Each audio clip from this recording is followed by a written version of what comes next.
तर ते आपल्याला गाथा ज्ञानेश्वरीमध्ये आपल्या मातृभाषेमध्ये आपल्याला प्राप्त आहे.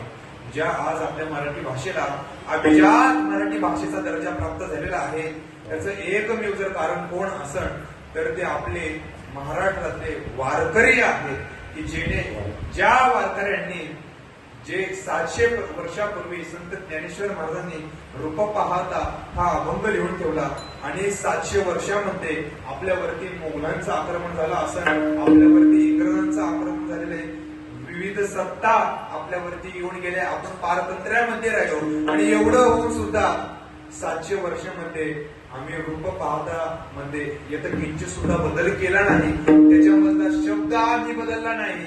याचा अर्थ आमच्या वारकऱ्यांनी निष्ठेने ती परंपरा जपली, ती मराठी भाषेचं जतन आम्ही केलेलं आहे.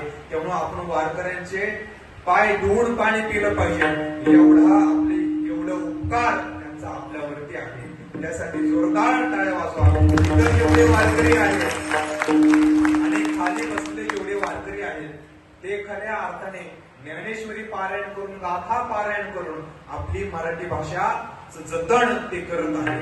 आणि यामुळं आपण विचार केला पाहिजे, जर ज्ञानोबराय नसते आणि जर तुकोबराय नसते ना, आज आपण फारसी भाषा बोललो असतो.